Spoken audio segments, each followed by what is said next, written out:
Hello, welcome to Liverpool FC News Today channel. Liverpool got back to winning ways with a 3-0 victory against Brentford on Sunday afternoon. Goals from Fabinho, Alex Oxlade-Chamberlain and Takumi Minamino were enough to earn Jurgen Klopp's side all 3 Premier League points at Anfield. Liverpool are now 11 points behind leaders and champions Manchester City, who've won 12 consecutive league outings, with a game in hand. Brentford, meanwhile, find themselves in 14th, 10 points clear of the relegation zone. Here, Mirror Football rounds up the action from Anfield on a comfortable day at the office for the Reds. Can Liverpool catch Manchester City in the Premier League title race? Let us know in the comments below. It's probably a bit too soon to say Liverpool's title challenge is alive again, although Klopp will be glad his side are back to winning ways after a difficult few weeks. The Reds' last Premier League win came exactly a month ago when they edged Newcastle 3-1 at Anfield and will be hoping not to have a similar wait after Sunday's result. Liverpool dominated the game and had plenty of quality, despite losing Mohamed Salah, Naby Keita and Sadio Mane to the Africa Cup of Nations. The Reds should now be full of confidence heading into the second leg of their EFL Cup semi-final against Arsenal on Thursday. Presuming the game goes ahead.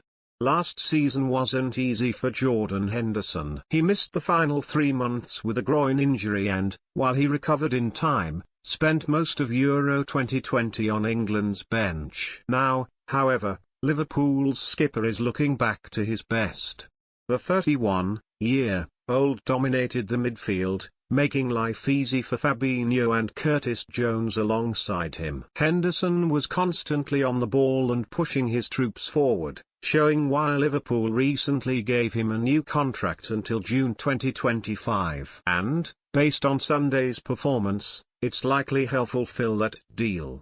Injuries and competition have restricted Oxlade-Chamberlain to just 91 Premier League outings since his move to Liverpool 4.5 years ago. At times he's looked class in the heart of Klopp's midfield but often finds himself making up the numbers as a squad player. Oxlade-Chamberlain is capable of playing anywhere in midfield and on the right of a front three, stepping in to replace Salah against Brentford. The Englishman struggled to offer Liverpool the pace they needed to get in behind a stubborn defence, but he took his goal well with an excellent diving header. He arrived in the box, made sure he got between the posts and signalled to get it in there, and it is a magnificent diving header, Liverpool ace Stephen Warnock told BBC Sport. Oxlade-Chamberlain's afternoon ended shortly after he found the back of the net, limping out with an ankle injury. Right now, it's unclear where his future lies. He has 18 months remaining on his existing deal and is unlikely to become a regular at Anfield anytime soon.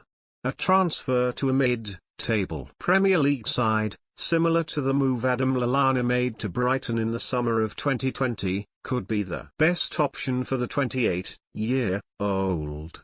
Curtis Jones made his first Premier League start since October after recovering from a nasty eye injury sustained in training. The midfielder will have been frustrated with his absence after breaking into the team last season, making 34 appearances in all competitions. His performance on Sunday wasn't his best, yet he remains a huge prospect and will only get better with experience, especially playing alongside Henderson and Fabinho. Reports suggest the Reds are interested in signing Borussia Dortmund teenager Jude Bellingham, a deal that could see Jones warming the bench next term. The 21-year-old will be hoping to retain his place in Klopp's team during the coming weeks and give his employers a reason not to make such an investment. Although they didn't return to West London with the points, Brentford gave a decent account of themselves at Anfield. The Bees were organised, committed and showed glimpses of quality when given a rare opportunity by Liverpool. It's clear they belong in the Premier League, despite making a sloppy mistake for the third goal late on. Like all promoted teams, Brentford were tipped for relegation at the start of the season but have been a match for almost every side they've faced this term. Thomas Frank's outfit have suffered just 2 defeats by 3 goals since their promotion and, considering some of the poor teams at the wrong end of the table, should comfortably survive. A quick note on Brentford winger Sergi Canos, who came off the bench to make his first Premier League appearance at Anfield, 5.5 years after leaving Liverpool.